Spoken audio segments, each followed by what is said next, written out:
நம் இயக்கத்தின் முன்னோடி மறைந்த பெரியவர் கனல் ராமலிங்கம் அவருடைய பட திறப்பு விழா மற்றும் புகழஞ்சலி நினைவேந்தல் நிகழ்ச்சியில் கலந்து கொண்டு எனக்கு முன்பு பேசி அமர்ந்த கட்சியின் கௌரவ தலைவர் மரியாதைக்குரிய திரு ஜி.கே. மணி அவர்களும் இந்த நினைவேந்தல் நிகழ்ச்சியை நடத்தி கொண்டிருக்கின்ற மாவட்ட செயலாளர் அரசாங்கம் அவர்கள், சட்டமன்ற உறுப்பினர் மாவட்ட செயலாளர் வெங்கடேசன் அவர்கள், முன்னாள் சட்டமன்ற உறுப்பினர் உழவர் பேரியக்கத்தின் செயலாளர் திரு வேலுச்சாமி அவர்கள், மேட்டூர் சட்டமன்ற உறுப்பினர் சதாசிவம் அவர்கள் மற்றும் இந்த நினைவேந்தல் நிகழ்ச்சிக்கு பல மாவட்டங்களிலிருந்து வருகை தந்திருக்கின்ற முன்னாள் சட்டமன்ற உறுப்பினர்கள், வன்னிய சங்கத்தின் மாநில செயலாளர் மரியாதைக்குரிய திரு கார்த்திக் அவர்கள், முன்னாள் சட்டமன்ற உறுப்பினர் திரு இளவழகன் அவர்கள், முன்னாள் சட்டமன்ற உறுப்பினர் திரு டி.கே. ராசா அவர்கள், முன்னாள் சட்டமன்ற உறுப்பினர் திரு மேகநாதன் அவர்கள், இங்கே மேடையில் இருக்கின்ற மாவட்ட தலைவர் திரு அல்லிமுத்து அவர்கள், தம்பி செந்தில் அவர்கள் மற்றும் மேடையிலே எனக்கு முன்பு இங்கே மாநில துணைத் தலைவர் வன்னிய சங்கத்தின் செயலாளர் பாடி செல்வம் அவர்கள், சண்முகம் அவர்கள், சாந்தமூர்த்தி அவர்கள், முருகசாமி அவர்கள் மற்றும் மேடையில் இருக்கின்ற அனைத்து நிர்வாகிகள், இங்கே பல மாவட்டங்களில் வருகை தந்திருக்கின்ற மாவட்ட செயலாளர்கள், மாநில நிர்வாகிகள், மூத்த முன்னோடிகள், ஐயா பெரியவர் கனல் ராமலிங்கம் அவருடைய குடும்பத்தினர், குறிப்பாக என்னுடைய அன்பு தம்பி கனல் வேந்தன், மருத்துவர் கனல் வேந்தன், தம்பி அன்புமணி அவர்கள் உள்ளிட்ட இங்கே வருகை தந்திருக்கின்ற ஊடக நண்பர்கள் உள்ளிட்ட என் உயிரினும் மேலான அன்பு பாட்டாளி சொந்தங்களே,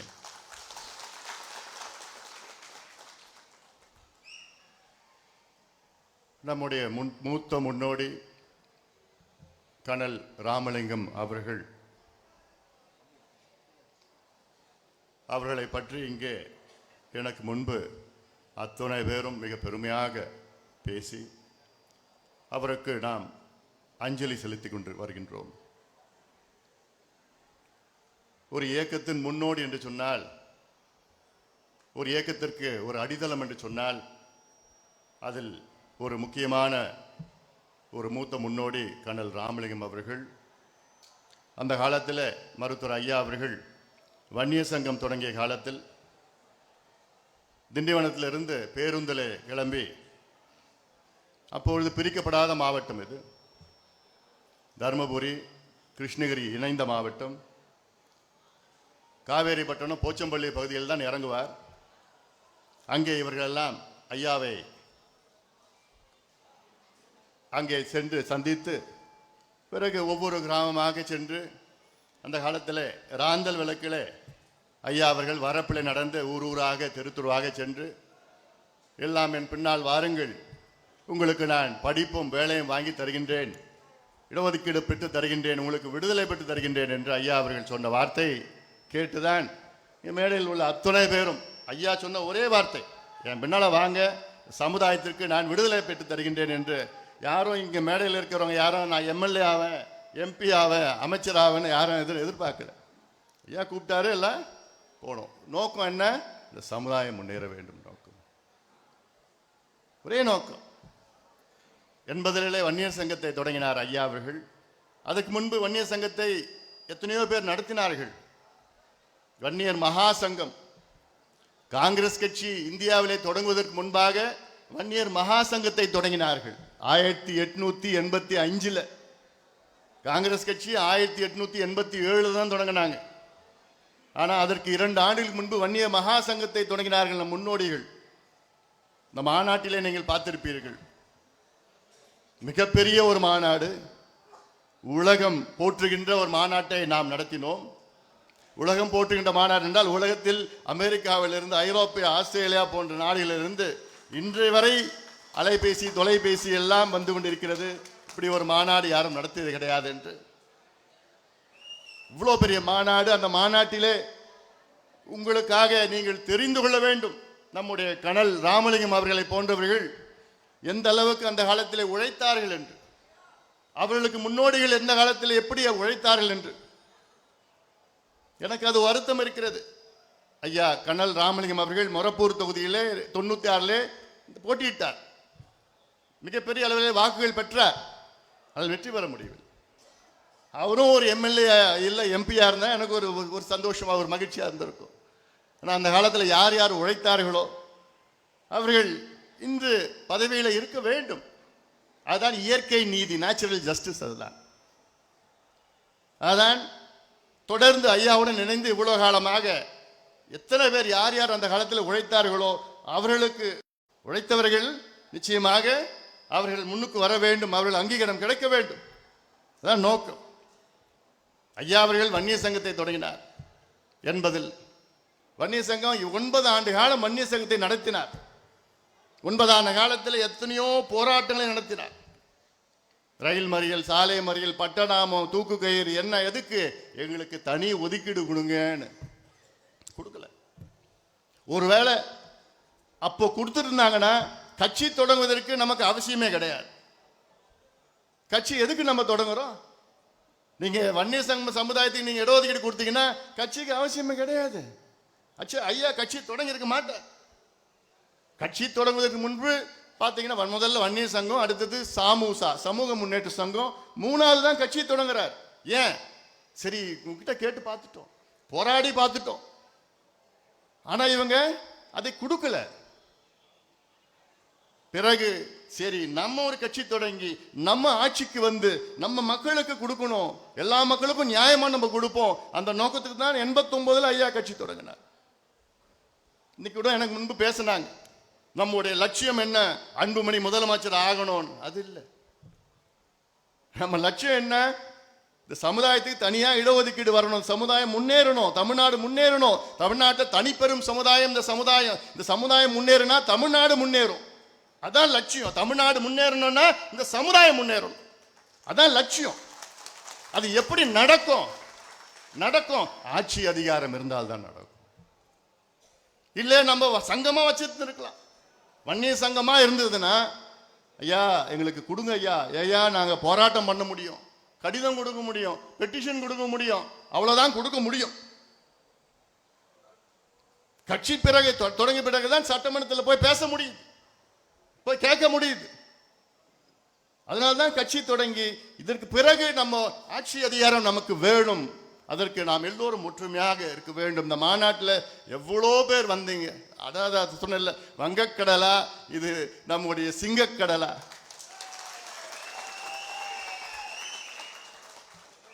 இதுவரை தமிழ்நாட்டில் எந்த கட்சியோ எந்த இயக்கமோ இது போன்ற ஒரு மாநாட்டை நடத்தியது கிடையாது, இனியும் நடத்த முடியாது அவர்களால். எனக்கு அது ஒரு வருத்தம். என்னன்னா அதுல கிட்டத்தட்ட 40 விழுக்காடு நம் சொந்தங்கள் உள்ள வர முடியல. 30 கிலோமீட்டர்ல டிராபிக் ஜாம். பாவம், அதுவும் பெண்கள். ஐயா நாங்க 6 மணி நேரம் பஸ்ல உட்கார்ந்துட்டு இருந்தோம், எப்படியாவது வந்துடணும். ஒவ்வொரு இடத்துலையும் போய் பார்க்குறப்ப எனக்குலாம் அப்படியே வலிக்குது. ஐயோ என்னடா இது, அவ்வளோ பேர் இன்னும் வந்தாங்கன்னா முடிஞ்சு போச்சு, அவ்வளோதான். இதை பார்த்து பொறாமையில் இருக்கிறாங்க. இந்த கூட்டத்தை பார்த்து, இந்த மாநாட்டை பார்த்து, என்னடா இவங்களை போய் இப்படி ஒரு மாநாடு நடத்தின, நவீனமான தொழில்நுட்பங்கள், ஏஐல ட்ரோன்ல இருந்து பாராசைல் இது என்னென்னமோ பண்ணிட்டு இருக்காங்களேன்னு அவங்களால தாங்க முடியல. அதனால தான் நம்ம பேரை எப்படியாவது கெடுக்கணும், பொறாமை வயிறுல எரிஞ்சிட்டு இருக்குது ஆளுங்கட்சிக்கு. அதனால தான் யார் யாரையோ ஏவி விடுறாங்க, நம்மளை திட்ட வர்றான். சில பேருக்கு எலும்பு போடுறான், அந்த எலும்பு வாங்கி சில நான் குழைச்சிட்டு இருக்குங்க நம்மளை பார்த்து. வயிற்றுச்சல். ஆனா அவனுக்கு தெரியல, அவன் பிள்ளைக்கும் அவன் பேர பிள்ளைக்கும் நம்ம போராடிட்டு இருக்கோம், அவனுக்கு தெரியல, அந்த எலும்புக்கு தெரியல. அதை பத்தி கவலையே இல்லை. நம்ம நோக்கம் என்ன? சமூக நீதி. இந்த மாநாட்டை மிக வெற்றிகரமாக நடத்தியிருக்கின்றோம். ஆனா அதுல என்னன்னா, சின்னையா நடத்திட்டா. நான் எல்லாம் நடத்தல மாநாட்டை, நீங்க தான் நடத்துனீங்க. அந்த முழு கிரெடிட் உங்களுக்கு தான். அந்த கிரெடிட் நான் பேர் வேணா எடுத்துக்கிட்டேன், அவ்வளவுதான். நம்ம கட்சியினுடைய அத்துணை நிர்வாகிகளும், நம்ம சங்கத்தில் அத்துணை நிர்வாகிகளும், குறிப்பாக நம்முடைய மாவட்ட செயலாளர்கள்,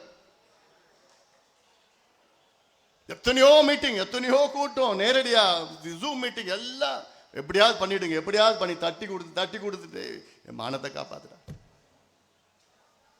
நடத்துறது மட்டும் இல்ல, பணமும் நிதியும் கொடுத்தீங்க நடத்துவதற்கு. கூட்டத்தையும் கூட்டு வந்து எப்படி எவ்வளோ அமைதியா. இதான் ராணுவ கட்டுப்பாடு. வேற யாராலும் பண்ண முடியுமா? அது வேற எந்த கட்சியாவது பண்ண முடியுமா? என் தம்பிங்க, என் அண்ணன்கள், என் தங்கைகள் காலையில 8 மணி 9 மணிக்கெல்லாம் வந்து அங்க உட்காந்துக்கிட்டு அமைதியா உட்காந்துக்கிட்டு நிகழ்ச்சி 7-8 மணி நேரம் உட்காந்துக்கிட்டு 10 மணிக்கு மேல கிளம்புறான். எந்த கட்சியாவது நடக்க முடியுமா? யாராவது இப்படி செய்ய முடியுமா? முடியாது.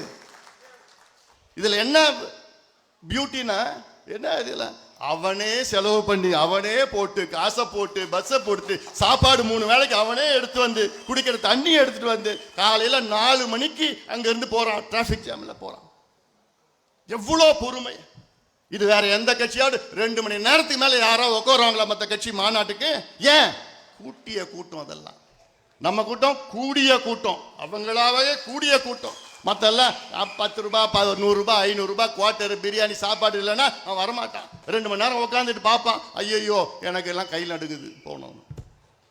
மற்ற கட்சி, மற்ற இயக்கம் இங்க உட்காந்துருக்கான். 10 மணி ஐயா பேசி முடிக்கிறார், உட்காந்துட்டு இருக்கான். இதாயா ரத்தம், இதான் ரத்த பாசம், இதான் ரத்த பந்தம், இதாயா நம்ம குடும்பம், நம்ம குடும்பம். இது குடும்ப விழா.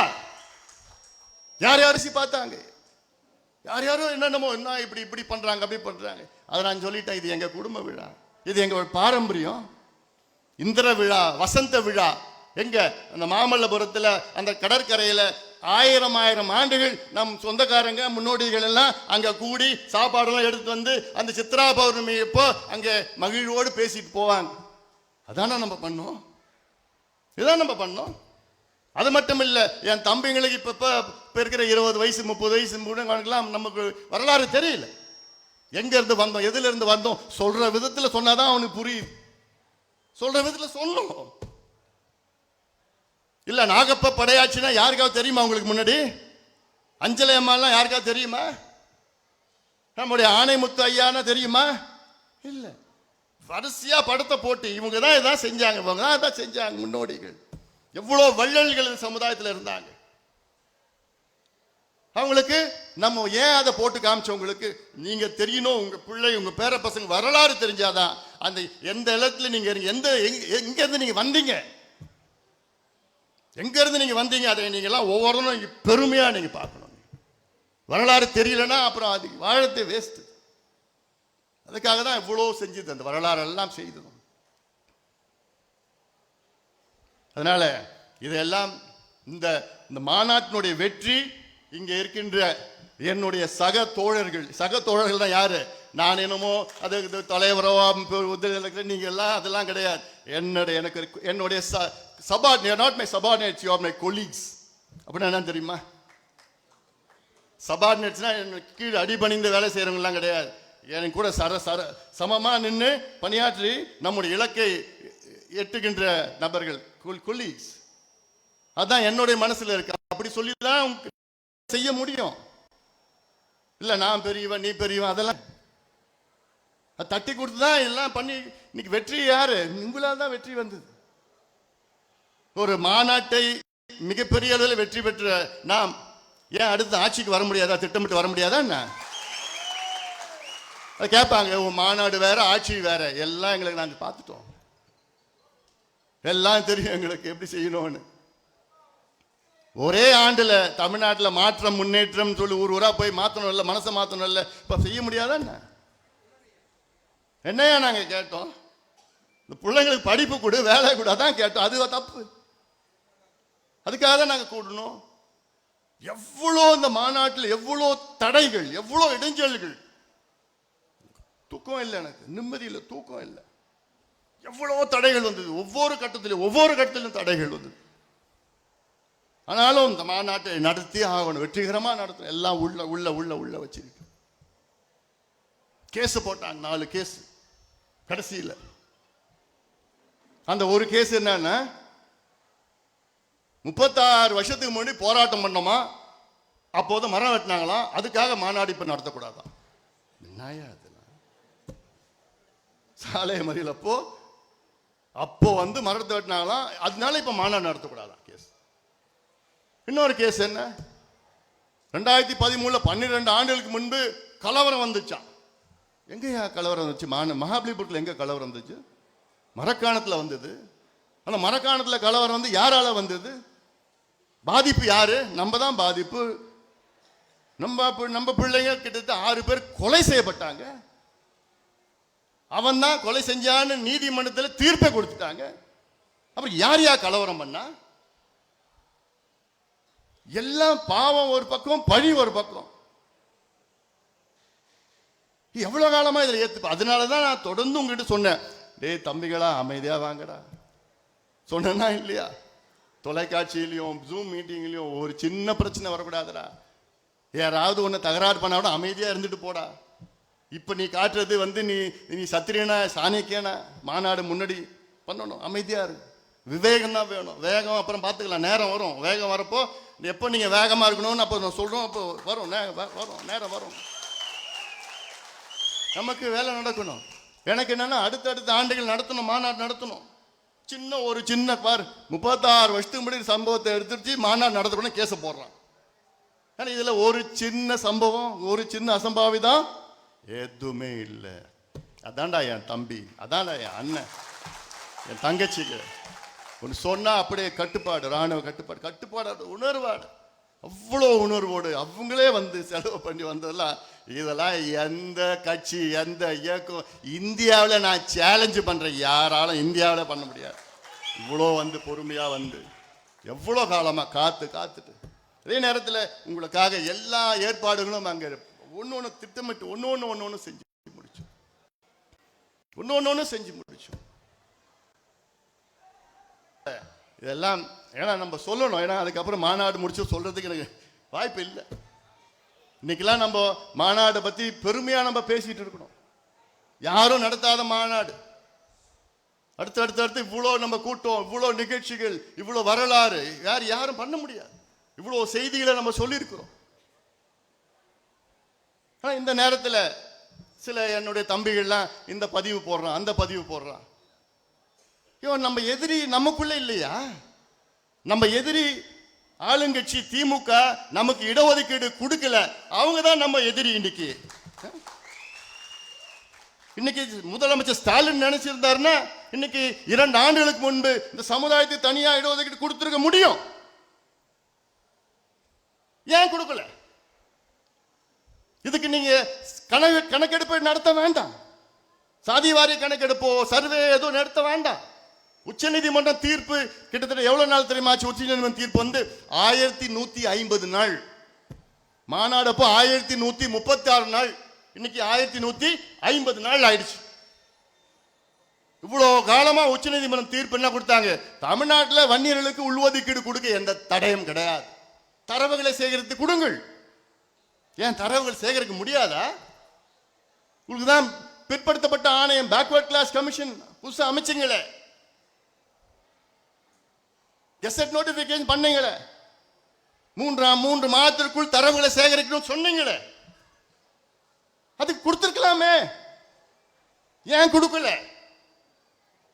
கேட்டா, அதுக்கு பிறகு 2 ஆண்டுகளுக்கு பிறகு எத்தனையோ முறை பார்த்தோம். அவரை பார்த்து சந்திச்சோம், கெஞ்சணும், கதறணும். ஐயா பார்த்தார், கெஞ்சினார். கொடுக்குறேன் ஐயா, என்கிட்ட கொடுக்குறேன், நிச்சயமா கொடுக்குறேன்.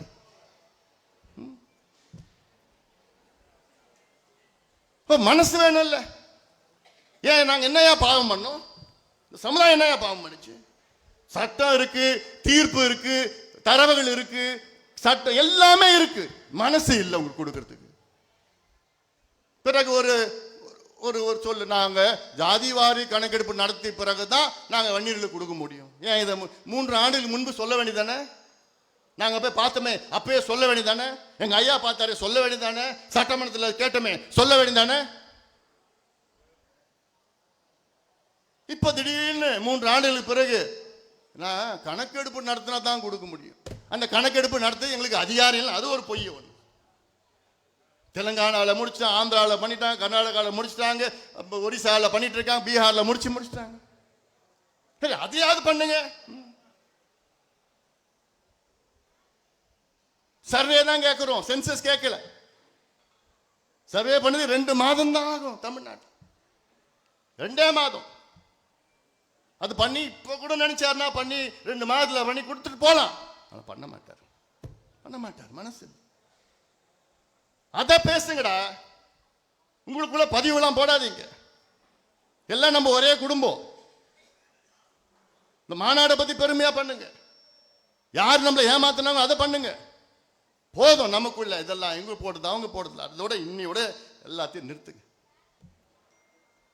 நம்ம இலக்கு எவ்வளவு இருக்கு. ஒவ்வொரு ஒரு படி ஏறனா 10 படி நம்மளை பிடிச்சி இழுக்கிறாங்க. ஒவ்வொரு கட்டத்திலையும் நம்ம மட்டும்தான் போகக்கூடாது, நம்ம மட்டும்தான் முன்னேறக்கூடாது, வேற எல்லாம் போலாம். நம்ம என்ன அடியால் தான் அவங்களுக்கு, மற்றவங்களுக்கு பிரச்சனைனா நம்மளை கூப்பிடுவோம். ஐயா நீங்க வந்தா பிரச்சனை தீரும். நம்ம போவோம். என்ன ஏன் சத்திரியன் போய் எல்லாம் போய் நின்று ஆளுங்களை போய் அவங்களுக்கு பாதுகாப்பு கொடுத்து பிரச்சனையை தீர்த்து அடி வாங்கி கேஸை வாங்கி எல்லாம் உள்ள போய் வெளில வந்த உடனே எலெக்ஷன் வந்ததுன்னா எவ்வளோ ஓட்டு போடுவான்? 0. முடிஞ்சு போச்சு. இதுதான் காலகாலமாக நடக்கு. பெருமையா பேசுவாங்க. விழித்துக் கொள்ளுங்கள். இன்னைக்கு நம்முடைய கனல் ராமலிங்கம் அவர்கள் அதே போன்ற ஐயா அந்த காலத்தில் யார் கூப்பிட்டாரோ எல்லாம் போனார். எந்த எதிர்பார்ப்பும் கிடையாது. சமுதாயத்திற்காக எத்தனை போராட்டம், எவ்வளோ பேர் உயிர் நீத்தார்கள், எவ்வளோ பேர் பண்ணாங்க. நான் முதல் வன்னியர் சங்க மாநாட்டில் எப்போ தெரியுமா கலந்துக்கிட்டேன்? நான் கிட்டத்தட்ட 40 ஆண்டுகளுக்கு முன்பு பாண்டிச்சேரியில் ஒரு மெரி பேர் நானார் நடந்தது.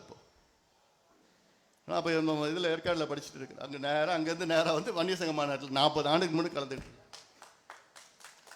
அதுக்கு முன்னாடி எஸ்ஐஎஸ் கூட்டது SSS சொன்னார்ல, அது வந்து அந்த SSS தொடங்கினது வந்து என்னுடைய மாமனார் கிருஷ்ணசுவாமியும் என்னுடைய தங்கச்சியுடைய மாமனார் ராஜசேகர், டாக்டர் ராஜசேகர். அப்போ அவங்க தொடங்கினாங்க. அவங்க அதில் நாங்கள் குடும்பமாக அப்பெல்லாம் கலந்துட்டு இருப்போம். ஐயா எங்களை கூட்டிகிட்டு போவார், கலந்துட்டு போவோம். ஏன் ரத்தத்தில் இருக்கு. இந்த சமுதாயம் முன்னேறணும், இதுக்காக தான் நானும் இருக்கிறேன். நீங்க முன்னேறணும், நீங்க படிக்கணும், வேலைக்கு போகணும், உங்க பிள்ளைங்க நல்லா சந்தோஷமா இருக்கணும், தான் இருக்கிறோம். நான் முதல் கொடி, கட்சி கொடி ஏற்றினது நம்ம கார்த்திக் இருக்கிறார், சேலத்தில் என்ன ஏற்ற வச்சார். எப்போ? 27 ஆண்டுகளுக்கு முன்பு. 27 வருஷமா நானும் உழைச்சுட்டு தான் இருக்கிறேன். உயிரை கொடுத்து வேலை செஞ்சு தான் இருக்கிறேன். என்ன நீங்க முன்னேறணும், சமுதாயம் முன்னேறணும். வேற எதுக்கு? எனக்கு என்ன பதவி பொறுப்பு எல்லாம் நிச்சயமா எனக்கு கிடையாதுயா. ஒரு இலக்கு நம்ம வந்துட்டோம், இலக்கு அடையணும். நம்ம இருக்கிற தம்பிகளுக்கு சரியா தெரியல. நானும் ஐயா எல்லா கிராமத்துக்கும் போயிருக்கிறார். ஐயா கிட்ட யாரும் கிட்ட நெருங்க முடியாது. நான் இன்னைக்கு பார்த்தா 78 சட்டமன்ற தொகுதிகளில் நான் அத்தனை கிராமத்திலையும் நான் கொடியேற்றிருக்கிறேன். 78 சட்டமன்ற தொகுதியில் அனைத்து கிராமங்களையும் நான் கொடியேற்றிருக்கிறேன். 20 25 ஆண்டு 22 ஆண்டுகள். நான் வரப்போ வேலுச்சாமி இந்த மாவட்டத்தில் இல்லை, கூட்டிட்டு போய் ஒவ்வொரு கிராமத்தில், இந்த தருமபுரி 5 தொகுதியிலையும் எங்க எல்லா கிராமத்திலையும் நான் கொடியேற்றின கல்வெட்டு இருக்கும். இங்க மட்டும் கிடையாது. TK ராசாக்கு ஒரு நாள் ஒரே நாள்ல 120 கோடி, அடுத்த நாள்ல 120 கோடி. ராசா ராத்திரி பவானி தொகுதியில ஞாபகம் இருக்கு. விடிய காலில் 3 மணிக்கு போறேன். எப்போ? விடிய காலில் 3 மணிக்கு போறேன் பவானி தொகுதியில். அப்படியே ஊரு 1000-1500 பேர் பெண்கள் ஆண்கள் படுத்துட்டு இருக்கேன். ஏன்னா காலையிலேருந்து ஏற்றிட்டு இருக்கிறேன். நான் நேரம் இல்லை, ஏற்றிக்கிட்டே போறோம். 3 மணிக்கு போனா பட்டாசு வெடிச்சோன்னு அப்படியே ஊர் அப்படியே உட்காருது. அந்த மாதிரி நான் என் வாழ்க்கையில் எங்கேயும் நான் பார்த்தது கிடையாது. நான் உட்காந்து 3 மணிக்கு, இப்போலாம் 10 மணிக்கெலாம் முடிச்சிடணும். நல்ல வேலை இல்லை, விடிய விடிய விட்டுட்டு இருப்பாங்க. அப்போ அதெல்லாம் கணக்கெல்லாம் கிடையாது. எல்லாம் போய் உட்காந்து பண்ணிட்டு ஏற்றிட்டே இருந்தோம். எவ்வளோ பண்ணிட்டு. ஏன்? ஐயா சொன்னாரு, நம்ம செஞ்சோம். சமுதாயத்திற்காக, உங்களுக்காக. இனியும் நம்ம செய்ய போறோம். வந்துட்டோம். இங்க ஐயா வழியில நம்ம வந்துட்டோம். எல்லாம் வந்திருக்கிறோம். ஐயாவுடைய கொள்கைகள், ஐயாவுடைய லட்சியங்களை நம்ம நிறைவேற்றுவோம். ஐயா எதுக்கு இந்த இயக்கத்தை தொடங்கினார்? அந்த கொள்கைகள், அந்த லட்சியங்கள் நிச்சயமாக நம்ம நிறைவேற்றுவோம். மாற்று கருத்து கிடையாது. அதனால இதெல்லாம் பாருங்க. இதெல்லாம் இந்த நேரம் இந்த மாநாட்டு பத்தி பெருமையா எல்லாம் சொல்லுங்க. ஏன்னா இது நம்முடைய எதிரிகள் சூழ்ச்சியால் இந்த மாநாட்டின் வெற்றியை எப்படி சீர்குலைத்துக் கொண்டிருக்கின்றார்கள். நமக்குள்ளே ஒரு சண்டையை மூட்டிட்டு பிரச்சனை பண்ணிட்டு அப்படி இப்படின்னு பண்ணிட்டு இருக்கிறாங்க. எல்லாம் இதெல்லாம் நீங்கள் சிந்திக்க வேண்டும். சிந்தியுங்கள், சிந்தியுங்கள். இன்னும் கொஞ்ச நாள்ல சாதி வாரி கணக்கெடுப்பு தமிழ்நாட்டில் நடத்தணும்.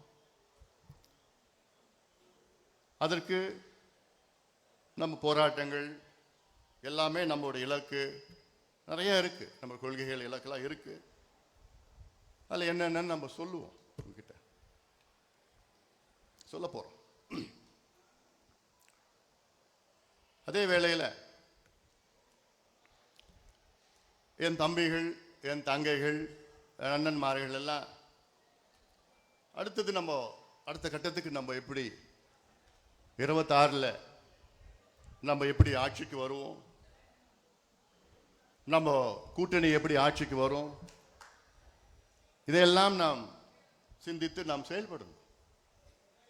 ஏன்னா இவன் சொல்றது, இவன் சொல்றது, யார் சொல்றதெல்லாம் இது மாதிரி இந்த குழப்பங்கள் எல்லாம் அதில் நீங்க குழம்பாதீங்க.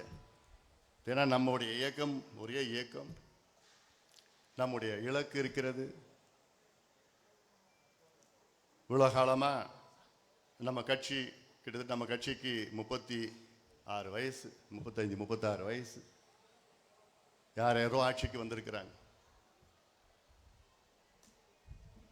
இன்னும் நம்ம வர முடியல. நம்ம வருவோம், நிச்சயமாக வருவோம். கடந்த ஒரு மாதமா எனக்கு பயங்கர மன உளைச்சல், தூக்கம் இல்லை. எனக்குள்ள பல கேள்விகள் தினமும் நான் கேட்டுட்டு இருக்கிறேன். என்னடா நான் தப்பு பண்ணேன்? என்ன நான் தப்பு பண்ணேன்? தூங்குறதுக்கு முன்னாடி இதுதான் எனக்கு மனசுல படும். தூங்கி எழுந்த உடனே எனக்கு ஒரு கேள்வி, என்ன நான் தப்பு பண்ணேன்? ஏன் நான் மாற்றப்பட்டேன்? எனக்கு தெரியல என்ன நான் தப்பு பண்ண. எனக்கு தெரியல. ஒரு மாசமா ரொம்ப மன உளைச்சல் நான் இருக்கிறேன். என்னுடைய நோக்கம், என்னுடைய லட்சியம், என்னுடைய கனவு எல்லாமே ஐயாவுடைய கனவு, ஐயாவுடைய லட்சியத்தை நிறைவேற்றுவதுதான் என்னுடைய கனவு. வேற என்ன இருக்க போகுது? இவ்வளவு காலமா ஐயா என்னென்ன சொன்னாரோ அதை செய்து முடித்தவன். இனியும் ஐயா என்ன சொல்கிறாரோ அதை நிச்சயமாக ஒரு மகனாக, கட்சியின் தலைவராக நிச்சயமாக அதை செய்து முடிப்பேன் நான். அது என்னுடைய கடமை. அது என்னுடைய கடமை. அது நம்ம இலக்கு என்ன? சமுதாயம் முன்னேறினால் தமிழ்நாடு முன்னேறும். தனிப்பெரும் சமுதாயம், கேரளாவில் ஈழவர் சமுதாயம் இருக்கின்றார்கள். அவர்கள் தனிப்பெரும் சமுதாயம். அவர்களுக்கு அங்கே 14 விழுக்காடு இடஒதுக்கீடு. தமிழ்நாட்டில் வன்னியர்கள் தனிப்பெரும் சமுதாயம். எதுவும் கிடைக்கல. நேற்று கூட ஒருத்தர் வந்தார், எனக்கு பத்திரிக்கை வச்சுட்டு போனார். திமுகவில் ஒரு முக்கியமான நபர், அவர் மகனுக்கு கல்யாணம். அவர் சொன்னார் என்கிட்ட, ஏன் நீங்க சொல்ற வரைக்கும் மாநாட்டில் நாங்கள் எல்லாம் பார்த்தோம், நீங்க சொல்ற வரைக்கும் எனக்கு புரியல. இவ்வளோ பின்தங்கி இருக்குது அந்த சமுதாயம். நீங்க எவ்வளோ உதாரணங்கள் சொன்னீங்க. காவல்துறையில் இன்னைக்கு 109 பேர் உயர் அதிகாரிகள் இருக்கிறாங்க. டிஜிபி, ஏடிஜிபி, டிஐஜி, ஐஜி 109 பேர் இருக்கிறாங்க. அதில் எத்தனை வன்னியர்கள்லாம் ஒருத்தர் தான். அப்ப என்ன அர்த்தம்? எம்பிசி வந்து 36 ஆண்டுகள் ஆகிறது. 36 ஆண்டுகள்ல ஒரே ஒரு வன்னியர் தான் உயர்ந்த காவல்துறை அதிகாரியா வந்திருக்கிறார். இதுதான் சமூக நீதியா? ஆனா அரசு என்ன சொல்லுது? வன்னியர்கள் 10%, 12%, 13% வந்துட்டாங்க பொய் தகவல் சொல்லிட்டு இருக்கு. இது ஒண்ணு போதும். அன்னைக்கு 36 ஆண்டுகளுக்கு முன்பு நீங்க 10% வன்னியர்கள் நீங்க கொடுத்திருந்தீங்கன்னா, 20% எம்பிசில 10% வன்னியர்கள் கிடைச்சிருந்ததுன்னா, இந்நேரம் குறைஞ்சது ஒரு 10 பேர் போலீஸ் உயர் அதிகாரியா வந்திருப்பாங்க. டிஜிபி, டிஐஜி, ஐஜி, ஏடிஜிபி வந்திருப்பாங்க. ஒருத்தர் தான் வந்திருக்கிறார். என்ன அர்த்தம்? நமக்கு 1% தான் கிடைக்குது இடஒதுக்கீட்டுல, 20%ல. இதுக்கு தான் உயிர் நீத்தாங்களா? இதுக்கு தான் தியாகம் செஞ்சாங்களா? நத்தமேட்டில் தியாகம் செஞ்சாரு மயில்சாமி, இதுக்கு தான் செஞ்சாரா? சுப்பிரமணி செஞ்சாரு, சுப்பிரமணி இதுக்கு தான் செஞ்சாரா? தியாகம் செஞ்சாரா? இல்ல 21 தியாகிகள் அன்னைக்கு முதல் நாள், அந்த ஒரு வாரத்தில் 27 தியாகிகள் உயிர் நீத்தாங்க. அன்னைக்கு அந்த ஒரு வாரம் சாலை மறியல் மட்டுமல்ல, இது வரைக்கும் நூற்றுக்கணக்கானவர்கள் இந்த இயக்கத்திற்காக, கட்சிக்காக. நான் கேட்கறது என்ன? எங்களுக்கு நியாயம் வேண்டும், எங்களுக்கு நீதி வேண்டும், சமூக நீதி வேண்டும், எங்கள் உரிமைகள் வேண்டும். இன்னும் நாங்க சும்மா இன்னும் கை கட்டின அடிமைகளாக இருக்க மாட்டோம். நாங்க சும்மா உங்ககிட்ட ஐயா இந்த சமுதாயத்துக்கு கொஞ்சம் பண்ணுங்க, இந்த சமுதாயத்துக்கு கொஞ்சம் இடஒதுக்கீடு, கொஞ்சம் மனசு பண்ணுங்க, கொஞ்சம் மனசு வையுங்க. ஐயா பார்த்தார், கெஞ்சனார் யாரு? எம்ஜிஆர் கெஞ்சனார், பிசி அலெக்சாண்டர், ஜானகி அம்மா, பிசி அலெக்சாண்டர், கலைஞர் கெஞ்சனார், ஜெயலலிதா அம்மையார் கெஞ்சனார், எடப்பாடி பழனிசாமி, இப்போ முதலமைச்சர் ஸ்டாலின் அவர்கள். அதனால்தான் நான் சொல்றேன், இனி வரும் காலம் நம் காலம். நம்ம எல்லாம் ஒற்றுமையா இருங்க. நமக்குள்ள எந்த இது வேண்டாம், எல்லாம் வாங்க, ஒற்றுமையா இருக்கணும், ஒற்றுமையா அணுகணும். அதனால இதை நாம் எல்லோரும் உணர்ந்து, வரும் காலம் நாம் எல்லாம் ஒற்றுமையாக சேர்ந்து நாம் அணுகுவோம், வெற்றி பெறுவோம். தொழுத போடு அது முதல் வெற்றி என்னன்னா 2026 நம்ம வெற்றி பெறுவோம். முதல் வெற்றி அது. ஏன்னா நம்ம ஆட்சி அதிகாரம் இருந்தால்தான் நமக்கு இடஒதுக்கீடு கிடைக்கும். இல்லைன்னா அவங்க கிட்ட கேட்கணும், இவங்க கிட்ட கேட்கணும், எல்லாத்தையும் கேட்டுட்டு தான் இருப்போம். இன்னும் அதுக்கு என்னென்ன செய்யணும்னு தெரியும், இந்த வியூகங்கள்லாம் தெரியும், யுக்திகள்லாம் தெரியும். அதெல்லாம் என்னென்ன செய்யணுமோ செய்வோம். அதனால இந்த செய்தியுடன் இன்னைக்கு நம்முடைய கனல் ராமலிங்கம் அவருடைய ஆன்மா சாந்தியடைய வேண்டும். அவருடைய குடும்பத்தினருக்கும், நண்பர்களுக்கும், உறவினர்களுக்கும், மூத்த முன்னோடிகளுக்கும், ஐயா சார்பிலும், பாட்டாளி மக்கள் கட்சி சார்பிலும், வன்னியர் சங்கம் சார்பிலும் உங்களுக்கு எங்களுடைய ஆழ்ந்த இரங்கலை நாங்கள் தெரிவிக்கின்றோம். பெரியவர் அன்னார் கனல் ராமலிங்கம் அவருடைய கனவு நினைவாக்க வேண்டும். அவருடைய கனவு என்ன? இந்த சமுதாயம் முன்னேற வேண்டும்.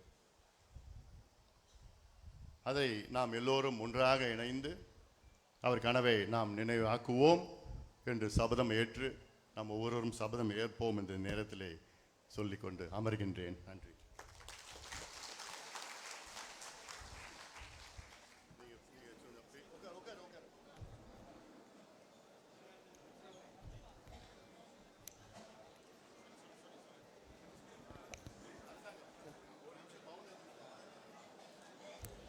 அப்படியே எல்லாரும் நில்லுங்க, தயவு செஞ்சு யாரும் போகாதீங்க. நமது கட்சியினுடைய வன்னியர் சங்கத்துடைய மூத்த முன்னோடி அண்ணன் கனல் ராமலிங்கம் அவர்கள் கடந்த 12ஆம் தேதி இறைவனடி சேர்ந்தார். அவருக்கு ஒரு நிமிடம் அனைவரும் எழுந்து நின்று மௌன அஞ்சலி செலுத்துமாறு அன்போடு கேட்டுக்கொள்கின்றோம்.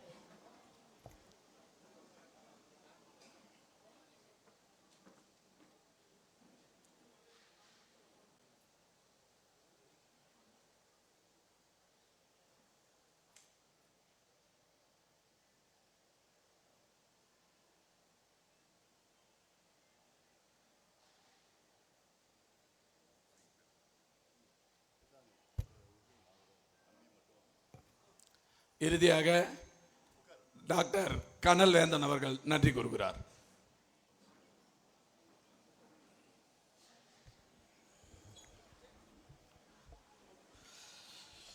எனது அப்பாவின் திருவுருவ படத்தை திறந்து வைப்பதற்காக வருகை புரிந்த மருத்துவர் சின்னாயா அவர்களுக்கும், கௌரவ தலைவர் அவர்களுக்கும், முன்னாள் சட்டமன்ற உறுப்பினர், இந்நாள் சட்டமன்ற உறுப்பினர், மாநில பொறுப்பாளர்கள் மற்றும் அனைவருக்கும், என்னுடைய பாட்டாளி சொந்தங்கள் அனைவருக்கும் எனது நன்றியை தெரிவித்துக் கொள்கிறேன். இந்த விழாவை நடத்துவதற்காக மாவட்ட செயலாளர் அரசாங்க அவர்கள் கடுமையாக உழைத்தார். அவருக்கு எனது மிகப்பெரிய நன்றியும் பாராட்டையும் தெரிவித்துக் கொள்கின்றேன். நன்றி, வணக்கம்.